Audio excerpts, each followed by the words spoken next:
met sur un certain palier. Mais sinon que c'est naturellement l'homme a besoin de se protéger. Maintenant, bon, quand on dit on n'a pas besoin de se protéger parce que tout ça, l'homme, Dieu protège l'homme, il est dit, Dieu a dit à l'homme, si vous êtes avec moi, je suis avec vous.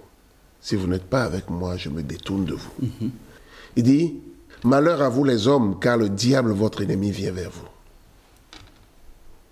Bon, maintenant, Dieu nous protège. Oui, c'est vrai. Mais il ne tient qu'à nous, parce qu'il dit, c'est ce que vous demandez que lui vous donnera. Donc, par conséquent, si vous êtes là, dans l'expectative, en pensant que, bon, je ne fais rien, je vais pouvoir bénéficier de la protection naturellement, ça veut dire que vous devez quand même, à un moment donné, un temps soit peu, respecter un certain nombre de règles, de normes, pour que les forces naturelles puissent concourir à vos protections. Mais si vous ne faites rien et que, bon, vous êtes simplement là, c'est bon, vous êtes juste comme une voie, un chemin qui passe, tout peut passer et tout passera. C'est dit.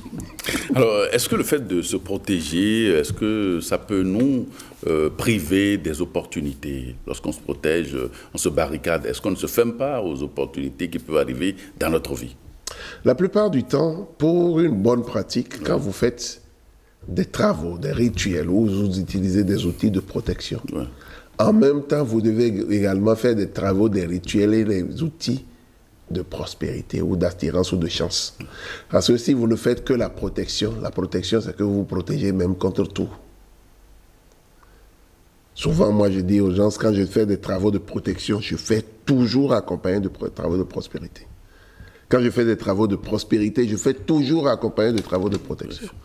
Parce que il ne faut pas que, bon, dans le même temps, vous faites tout pour vous bloquer les opportunités qui peuvent se présenter à vous, j'ai dit. Alors, certaines personnes utilisent les psaumes pour se mettre à l'abri des attaques de toutes sortes. Est-ce que les psaumes constituent une parade efficace? Les psaumes, c'est des chants de louanges adressés à la divinité. Et comme j'aime bien le dire, toutes les fois où, par exemple, l'on est là et que l'on se met à chanter ou du moins à raconter nos vies à la divinité, nous sommes en train de chanter un cantique, un psaume. Et donc, est-ce que ces chants-là peuvent contribuer à la protection d'un individu ou même d'une communauté? Je dis oui. D'abord, il y a une chose qu'il faut comprendre.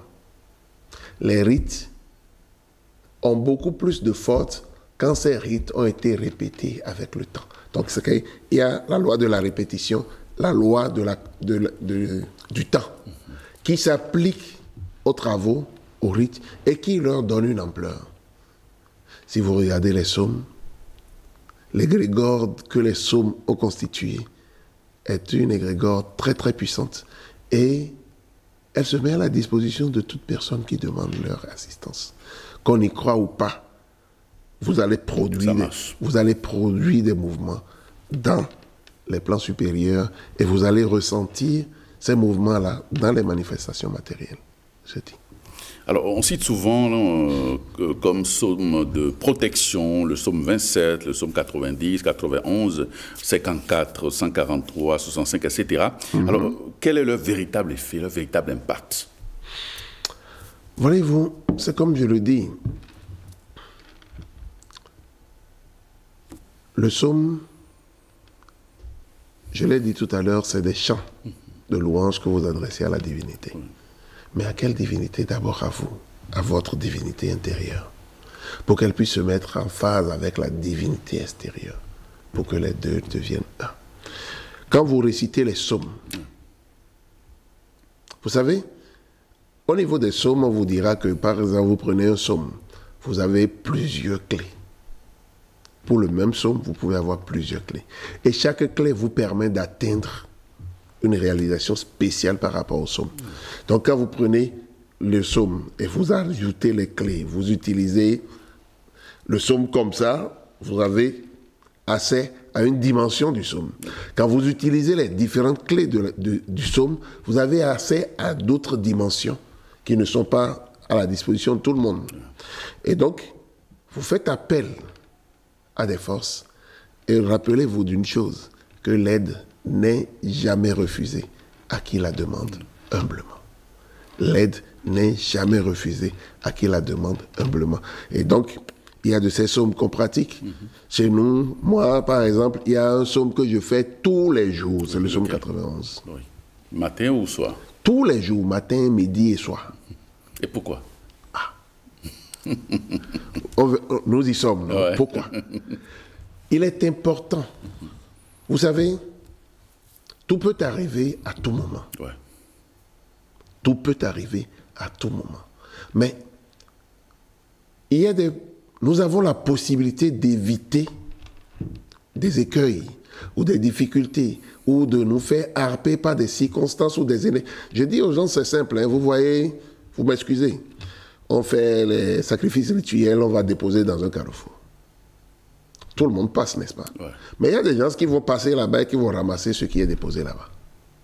Par contre, d'autres vont passer 1000 fois et 1000 fois, ils ne ramasseront rien. Tout est une question de fréquence vibratoire.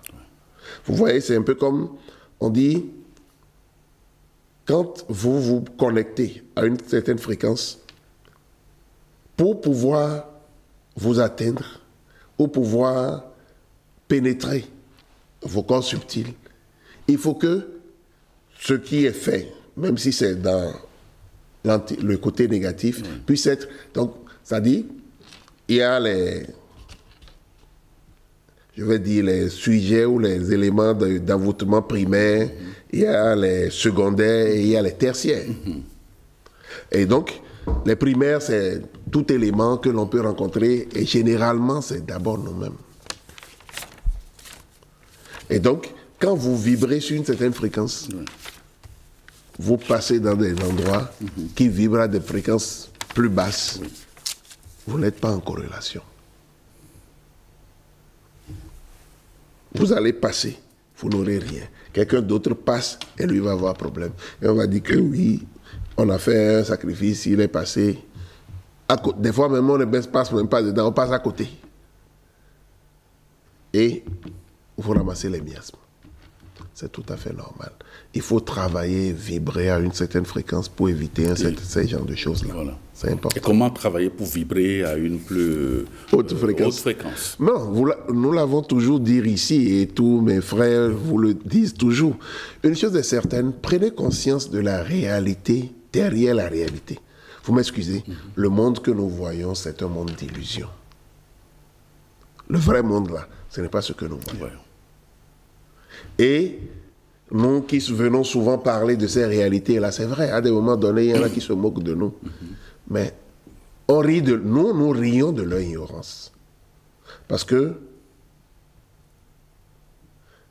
je ne peux pas lever un doigt si, entre-temps, je n'ai pas reçu l'ordre d'une autre dimension.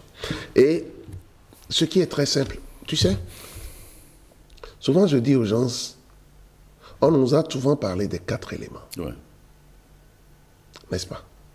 Les 4 éléments, nous les voyons, nous les vivons sur le plan matériel. Mais il y a un 5e élément dont on ne parle pas souvent. Quel éther? Et cet éther, en réalité, a une relation intrinsèque avec les 4 éléments. Et déteint sur notre vie, tant sur le plan matériel que sur le plan spirituel. Et donc, c'est à nous de prendre conscience de ces réalités supra-sensorielles. Et pourquoi pas fermer les yeux et voir, ce n'est pas donné à tout le monde. Boucher les oreilles et entendre, ce n'est pas donné à tout le monde.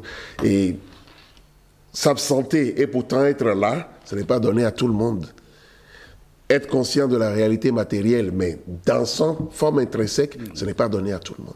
Donc, c'est des choses que nous avons, parce que nous sommes divins par essence, mais que bon, plus de 90% des hommes tuent, je dis bien tuent en eux, tout simplement parce qu'ils ont peur de prendre conscience de leur dimension extrasensorielle.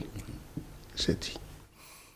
Alors, on parlait donc des psaumes, vous avez donné l'exemple de psaume 91, que vous utilisez de manière permanente dans vos pratiques. Dans mes travaux journaliers. Alors, Quels sont par exemple les psaumes que l'on peut, à part le psaume 91, que l'on peut également utiliser pour se sécuriser, pour se Bon, il faut protéger? admettre que j'ai oublié d'ajouter quelque chose tout à l'heure. Moi, j'utilise et le psaume 91 et le psaume 23. Pourquoi les deux là? Je l'ai expliqué tout à l'heure à l'entame. Les deux là, pourquoi? Tout simplement parce que le psaume 91 te permet de conférer la protection. Le 23 te confère la chance et les ouvertures. Oui. Et donc, je recommande toujours d'utiliser les deux ensemble. Si vous faites seulement le psaume 91, c'est vrai, vous serez très protégé, mais vous serez pauvre. C'est ça. Quand je dis pauvre, bon, vous allez manquer de moyens matériels. C'est ça. Si vous faites le psaume 23 seulement, c'est vrai, vous allez avoir les moyens matériels, mais vous allez vous exposer à des vilainies de bas étage. Donc, il faut toujours faire les deux. Les deux. Toujours faire les deux, j'ai dit. Est-ce que les prières que l'on fait, est-ce que les prières sont susceptibles de nous assurer une bonne protection? Je ne le dirai jamais assez. Les travaux spirituels sur le plan ou dans les oratoires, dans les temples, dans les synagogues, représentent 10% des travaux. 10%. 10%. Les 90 autres pourcents représentent comment est-ce que nous utilisons l'énergie, la force que le divin nous a donnée dans la société dans laquelle nous sommes. Quelles sont vos pensées? Quelles sont vos émotions? Quelles sont vos logiques et quelles sont les actions que vous posez dans le monde dans lequel vous êtes? C'est ça qui constitue les 90 autres pourcents. Et c'est d'ailleurs ce qui fait que vous allez constater qu'il y a des gens qui ne pratiquent aucune religion, qui ne vont dans aucune église, dans aucune synagogue, dans aucun temple, qui ne participent à aucun rite, mais qui n'ont aucun souci. Non pas parce que ils ne participent pas de façon extérieure à des organisations, à des rites spirituels, ainsi de suite, mais parce que dans leur comportement, dans leur vécu quotidien, c'est des gens qui respectent les règles. Et comme on le dit souvent chez nous, on dit les règles, les normes qui édifient l'univers, en fait, sont des épées. Et toutes ces normes, toutes ces règles, toutes ces lois seront à vos services si vous êtes capable de respecter la vertu, mais seront contre vous si vous vous en écartez. J'ai dit. Alors, comment prier pour mieux se mettre à l'abri des attaques de toutes sortes? Je viens de dire, ce n'est pas seulement déclamer de belles paroles. Non. Ce n'est pas seulement dire à Dieu, tu sais, Seigneur, je t'aime. Seigneur, je suis... Ça, c'est bien. Vous savez, il y a une chose que je dis aux gens. Vous m'excusez, hein. Les gens adorent faire semblant. Et c'est qu'on oublie qu'on parle à la seule entité ou à la seule personne que l'on ne peut jamais tromper. Le gars dit dans son cœur, Seigneur, tu sais, je veux, tu sais, et on flatte Dieu. Mais comme je me viens le dire, mais dans ton fond intérieur, tu sais que tu es en train de le flatter. Et tu sais qu'il sait, parce que toi-même tu le sais. Ce n'est pas nécessaire. Pour bien prier, soyez bon avec vos congénères. Les phrases ou les prières que vous faites là, ça ne sert à rien. Si entre-temps, vous ne pouvez pas avoir un comportement qui puisse démontrer qui vous êtes. Vous m'excusez, c'est très bon de clamer, de dire de belles paroles, de dire de bonnes prières. Mais si vous n'êtes pas capable de mobiliser la force que ces prières ou ces paroles génèrent, l'énergie que ça produit, ça vous donne, si vous n'êtes pas capable d'utiliser cette énergie dans votre vie de tous les jours, c'est que vos prières n'auraient servi à rien. Et vous m'excusez, beaucoup de personnes, sous prétexte qu'ils sont dans une église, dans un temple, dans une synagogue, ou en train de participer à un rite blanc, sont des partisans de la loge noire. Et pourquoi vous dites ça? Mais justement, quand vous dites, je vais citer peut-être quelques phrases d'un psaume 35, Seigneur, fais du mal à mon ennemi, tue mon ennemi, tue ceux qui me haïssent. Il est bien décrit quelque part que Dieu ne veut pas la mort du pécheur. Dieu n'aime pas le péché. Mais Dieu ne veut pas la mort du pécheur. Mais quand vous voulez ou quand vous décidez que celui qui est contre vous soit tué, vous pratiquez déjà de la magie noire. Ça n'a rien avec la lumière. Si vous êtes du domaine de la lumière, c'est que, comme le dit l'autre,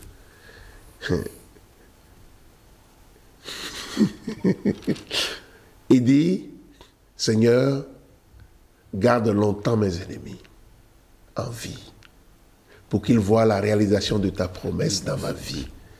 Et Tom et Vague Baobena, mais les coucou, nous voient au tas.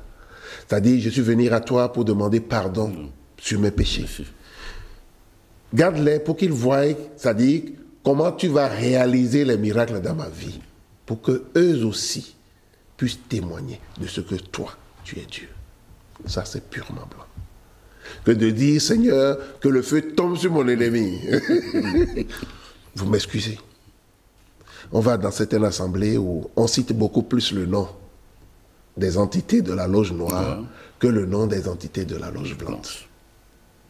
Vous vous rappelez, on est venu ici, vous avez voulu que je donne des noms, j'ai dit je ne donnerai pas. Parce qu'il y a des portes qu'il vaut mieux maintenir fermées que de les ouvrir. J'ai dit. Alors, on parle également de protection égrégorique, pour parler d'égrégore. Oui. Alors, comment ressent-on ce genre de protection?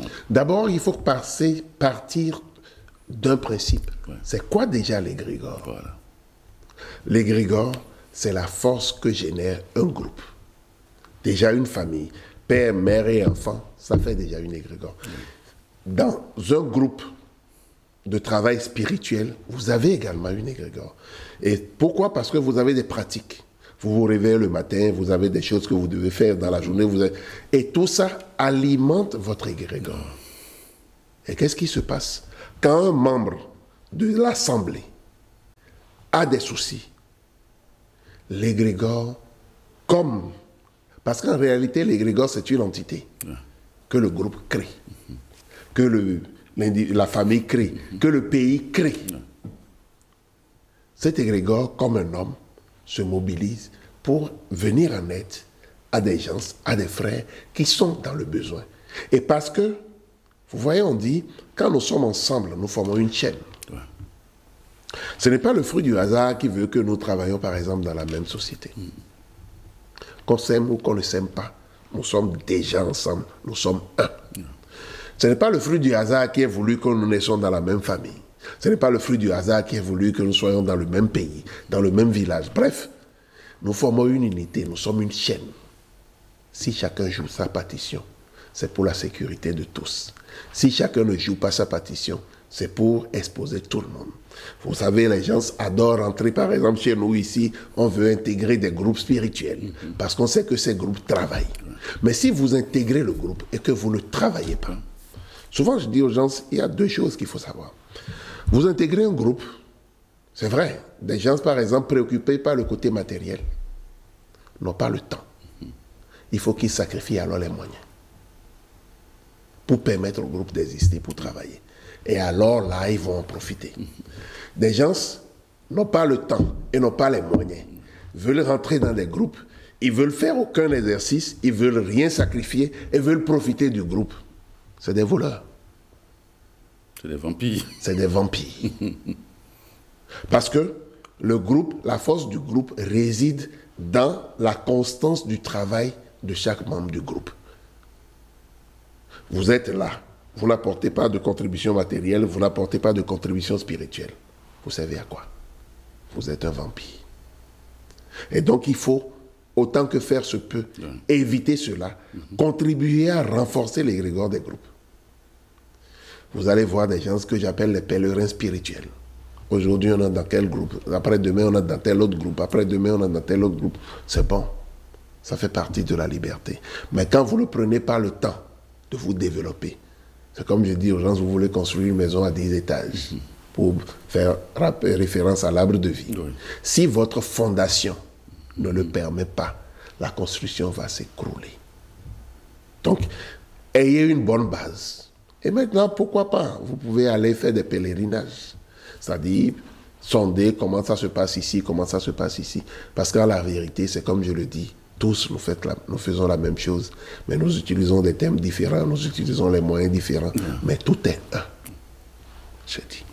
Alors, il y a des gens qui ont recours à des outils de protection comme les bagues, les médailles, les amulettes, les talismans, etc. Est-ce que ces techniques marchent réellement? Naturellement. Bon, ce qui est sûr, c'est que, vous savez, Quand vous êtes là seul, Ouais.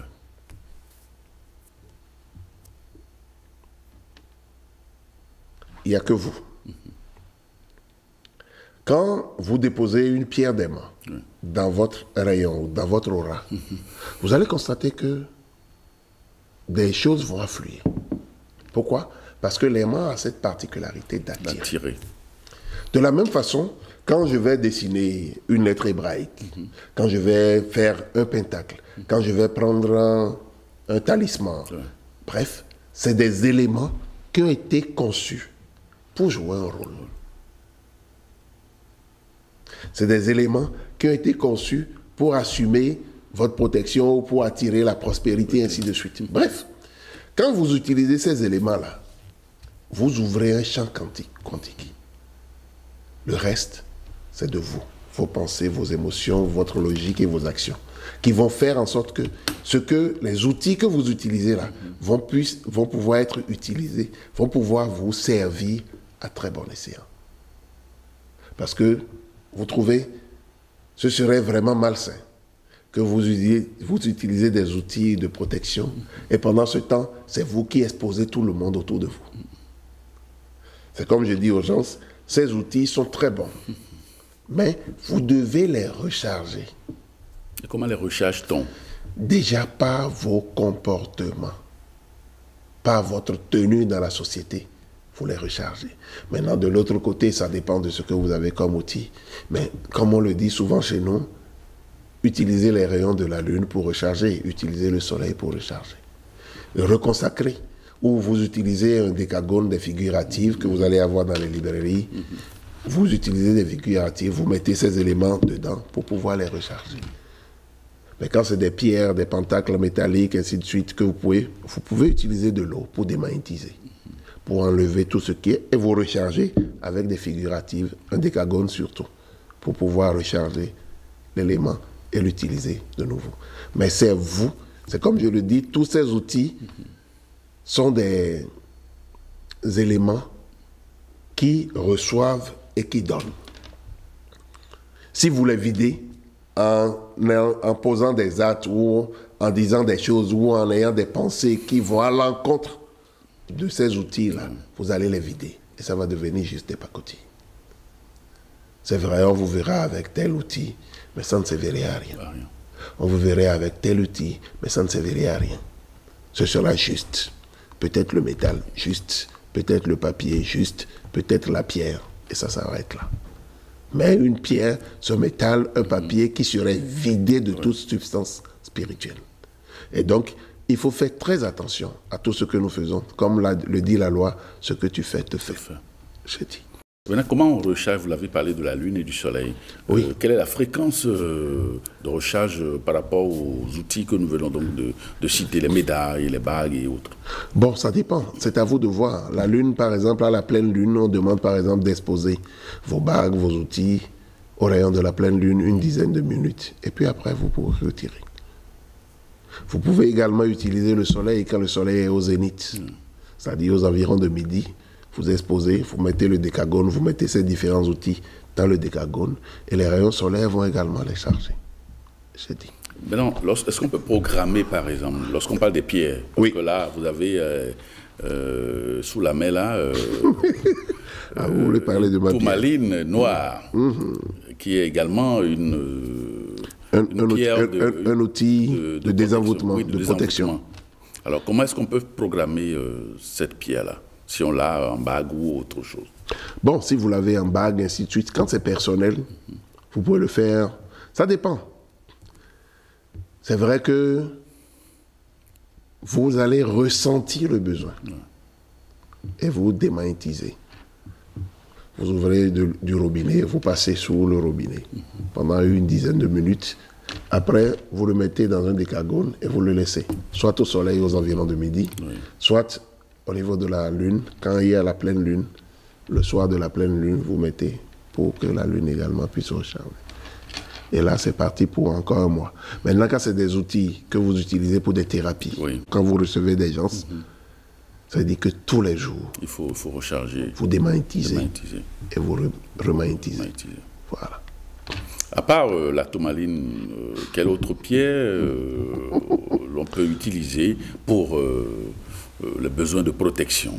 Bon, généralement, il faut dire, hein, en fonction de chacun, Ouais. en fonction de vos signes, ainsi de suite, Ouais. vous avez des pierres qui sont recommandées. Je vais vous demander d'aller vers les librairies. Ouais. On vous dira les pierres de vos signes sont déjà vos pierres de protection. C'est-à-dire les pierres de vos signes sont déjà vos pierres de protection.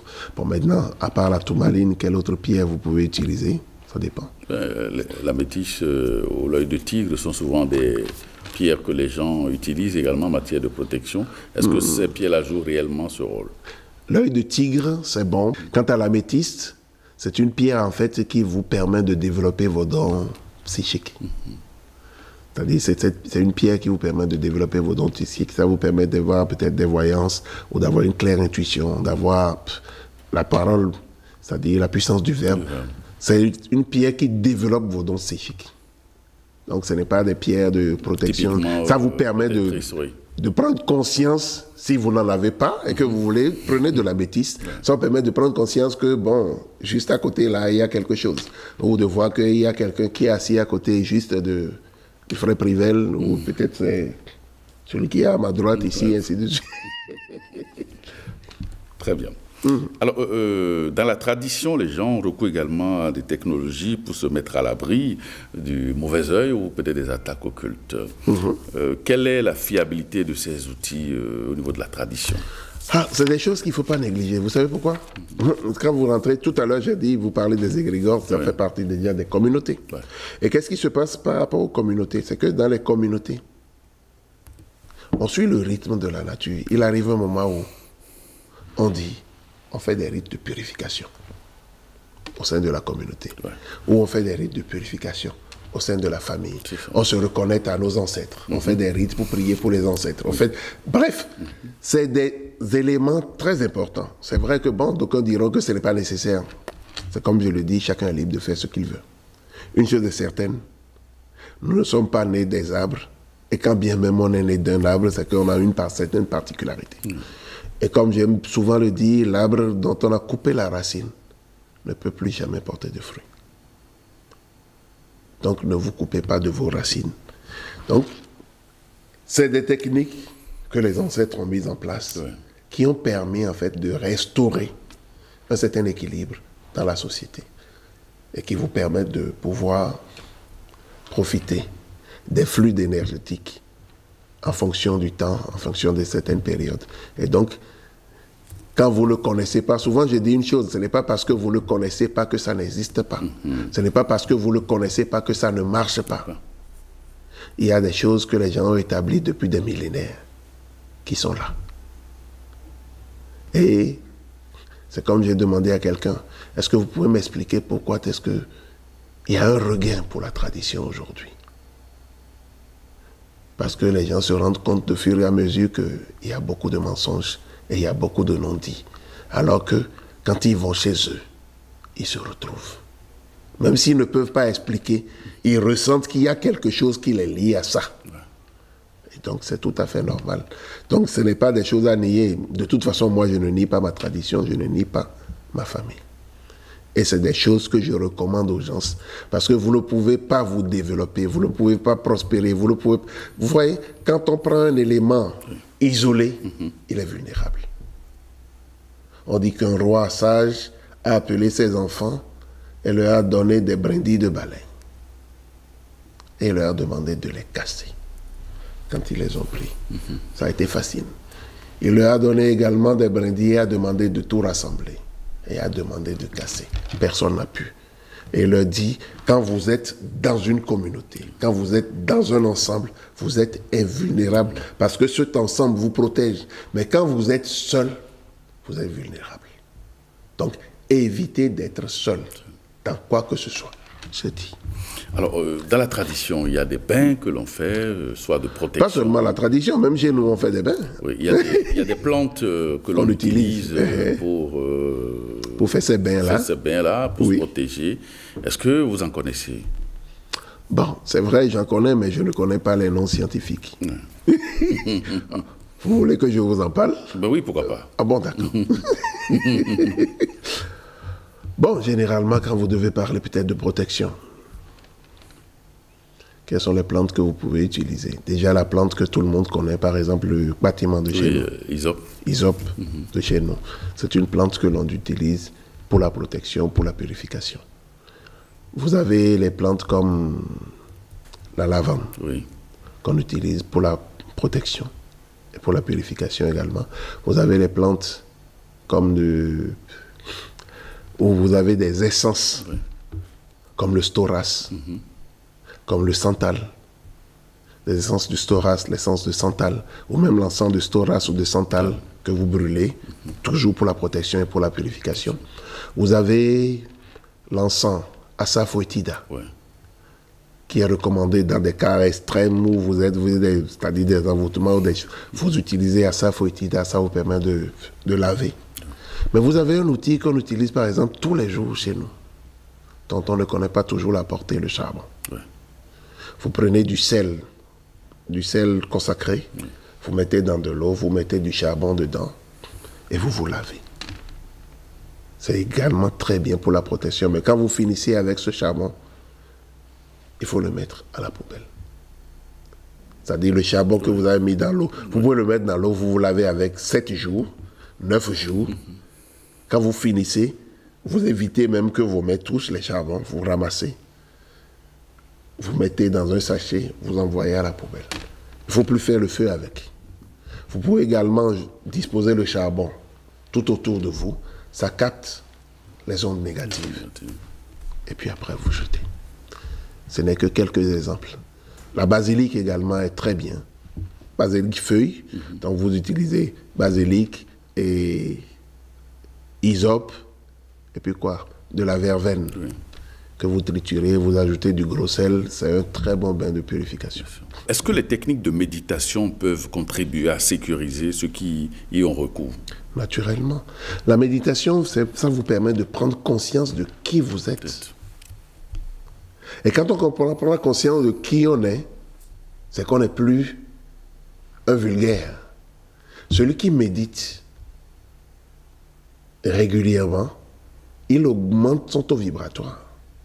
Et j'ai parlé tout à l'heure de taux vibratoire. Donc celui qui médite régulièrement augmente son taux vibratoire. Et quand vous augmentez votre taux vibratoire, c'est que vous n'êtes plus sujet à des magies de bas étage. Non, ce n'est plus possible. Ça. Et donc, méditer régulièrement augmente votre taux vibratoire, prier régulièrement augmente, faire des actes de bonté régulièrement augmente votre taux vibratoire. Et c'est important. Donc ça vous permet de ne pas vous exposer à toutes ces choses qui peuvent porter atteinte à votre intégrité, tant physique que spirituelle, je dis. Est-ce que toutes les techniques que nous avions évoquées, est-ce que ces techniques nous offrent une protection optimale ou définitive? Bon, est-ce que quelque chose est définitif? Non. Je l'ai dit tout à l'heure que c'est nous qui déterminons. Vous voyez, quand par exemple, vous venez chez moi, on dit on vous fait un pentacle. Quand on a fait les travaux, on dit on vous fait tel pentacle. Ah, vous avez besoin qu'on fasse des pentacles de protection. Je vous le dis en même temps. Vous prenez ces pentacles-là, c'est bon. Mais vous devez avoir des comportements pour que vous puissiez devenir un canal pour charger ce pentacle. Parce que ce qu'on vous donne, un outil magique consacré, c'est que c'est comme une pile. Oui. Quand ça se décharge, il faut... Quand vous l'utilisez, vous utilisez l'énergie. Mais vous aussi, vous pouvez le charger de par vos intentions, de par vos émotions, de par votre façon de... c'est-à-dire votre logique et de par vos actions. Donc, si vous-même, vous devenez...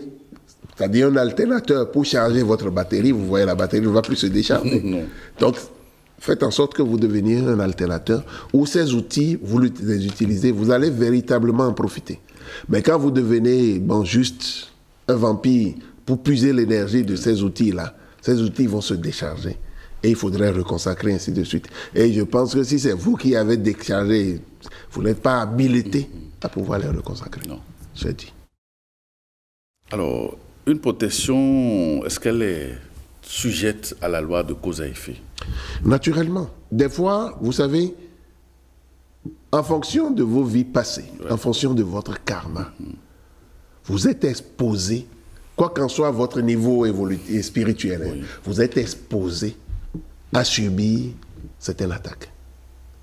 Parce que dans vos passés, ou du moins ces attaques, vous avez été celui qui avait usé de ces attaques vis-à-vis d'un tiers. Et dans cette incarnation, ce tiers reçoit l'ordre de pouvoir vous attaquer. Donc, quoi qu'en soit votre grandeur, il va réussir à vous attaquer. Quoi qu'en soit votre niveau de prière, les outils que vous avez, cette personne va réussir parce que la nature lui a conféré ce droit qu'il peut exercer sur vous. Et il va réussir, quoi qu'en soit votre niveau. Maintenant, si vous ne voulez pas que quelqu'un réussisse à pouvoir vous atteindre, vous avez un acte simple qu'il faut faire. Lequel? Lequel? Un acte simple. Vous avez dit un acte simple, mais lequel? C'est très simple. Soyez bon, soyez compatissant. Ayez du cœur. C'est-à-dire, faites des dons de façon volontaire. Comme on dit, faites des enfants à Bina, pendant que même Bina n'exige pas. Comment? Faites des dons. Vous achetez dans la rue de Piawata. Ça fait 25 francs. Vous achetez 2. Vous remettez 2000 à la dame ou à la fille et vous lui dites garde la monnaie. Elle va vous prier pour vous toute la journée. Vous voyez, vous avez posé un acte de bonté qui peut arrêter un cycle karmique. Vous voyez que quelqu'un a faim et vous sentez qu'il n'a pas d'argent et il n'a pas demandé, mais vous l'avez ressenti. Vous achetez à manger, vous lui donnez. Ceci étant, quand la personne qui a le droit de pouvoir porter atteinte à votre intégrité va vouloir exercer son droit, les seigneurs du karma vont opposer votre acte d'amour pour empêcher que ça puisse vous atteindre. J'ai dit. Alors, comme on l'a dit, sur la terre, on n'est jamais à l'abri des attaques. C'est ce que je viens de dire. Et qui est véritablement le vrai responsable, c'est d'abord nous-mêmes. Il y a un ange Citaël qui dit « Ton ennemi t'a été donné pour que tu puisses voir dans ce conglomérat de choses détestables qu'il fait, ce qui ne va pas bien chez toi. » Il est ton ennemi, mais en réalité, il n'est pas ton ennemi, il est ton meilleur allié. C'est lui qui t'aide à changer ce qui n'est pas bon en toi. Et donc, au lieu de le détester, parce que quand tu vas le détester, tu le nourris, il sera plus fort. Aime-le. Prie pour lui. Demande que la lumière puisse abonder dans sa vie. Et il ne pourra plus rien contre toi. Mais prie contre lui, détruis-le, envoie-lui le feu, et il sera toujours plus fort. C'est comme l'hydre de Lerne. Vous connaissez l'histoire de l'hydre de Lerne. Quand vous en coupez une tête, 2 autres en recoupent à sa place.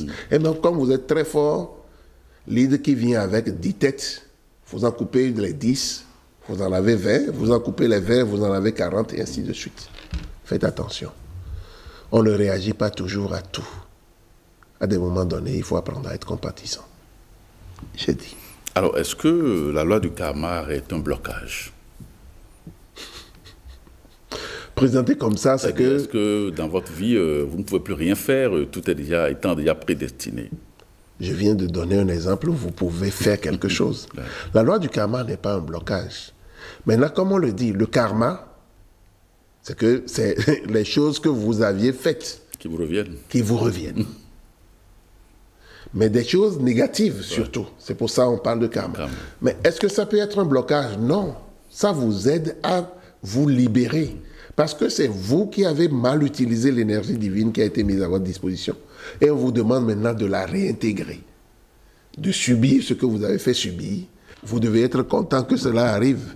Et comme j'aime bien le dire, quand ça ne va pas et que des choses arrivent, la première des choses que tout homme sensé doit faire, c'est de reconnaître que c'est lui qui est responsable de ce qui lui arrive. À 100%. Mais tu m'excuses, mes frères béninois, c'est toujours l'autre qui est responsable. On n'est jamais responsable de rien. C'est toujours les autres. Ayons l'humilité de reconnaître que la nature est tellement bien organisée que rien n'arrive au hasard. Et si ça nous arrive à nous, nous acceptons la situation et nous continuons. J'ai dit. Alors, que faut-il faire donc pour vraiment sortir, pour ne plus recevoir de coups? Mais je viens de donner toutes les clés. Ça dépend de vous. Vous ne voulez plus recevoir de coups, obéissez aux lois. Faites en sorte que les épées de la vie, c'est-à-dire les épées de la loi, ne soient plus contre vous, mais soient pour vous, c'est-à-dire pour vous défendre. Faites en sorte que les gens autour de vous puissent ressentir votre compassion et votre amour. Faites en sorte que, bon, c'est vrai, je dis aux gens, vous n'avez pas d'argent, n'est-ce pas? Vous voulez avoir de l'argent. J'ai un secret. On dit, c'est quoi le secret? J'ai dit, va acheter un sac de riz, va acheter de l'huile, ajoute peut-être quelques pâtes, va dans un orphelinat, dis, il faut préparer aux enfants. La joie que ces enfants éprouvent en mangeant vont faire que l'argent va commencer par tomber dans votre main. Donc, si vous ne le croyez pas, testez, approuvez, vous viendrez témoigner. C'est des choses simples, mais qui font que vous détournez ce qui semble être calé, des contraintes ici de suite, et puis c'est bon. Respectez les choses. On vous dit, nous sommes dans un monde matériel. Le monde matériel est régi par votre mère. Le monde spirituel est régi par votre père. Mais vous êtes celui-là qui ne respectez pas votre mère. Vous êtes celui-là qui ne respectez pas votre père. Et vous voulez que tout marche bien. Vous serez sujet aux attaques si vous manquez d'égard à vos mères. Vous serez sujet aux attaques si vous manquez d'égard à vos pères. Mais vous ne voulez rien faire et vous voulez tout obtenir. La nature n'est pas comme ça. Il faut travailler et faire en sorte que les lois, même si elles sont contre vous, collaborent avec vous. Quand je dis contre, c'est de façon péjorative. Ouais. Sinon, à la vérité, j'ai dit tout à l'heure, tout ce qui m'arrive ou tout ce qui arrive est normal et naturel. Ouais. Parce que si ça arrive, c'est qu'il y a quelque chose ou quelque part en toi qui a pu permettre, autoriser que cela arrive. Accepte-la. Et puis bon, transcende-la. Mais être là et ne pas respecter, c'est-à-dire les choses primaires. Quand il y a quelque chose ici maintenant, c'est toi qui dis non, et l'autre là ne peut pas avoir parce qu'il n'est pas venu, ou parce que... Non. Non. Ne discutez pas sur de petites choses. Comme le dit l'autre, cède aux gens, aux autres, les choses de peu d'importance. Vous allez voir que celui qui a la connaissance ne crie pas ou ne court pas derrière les millions ou les quelques billets de billets. C'est pas le plus important. Parce que quand arrive le moment, les quelques billets là, vous allez les laisser. Et vous allez prendre votre tête.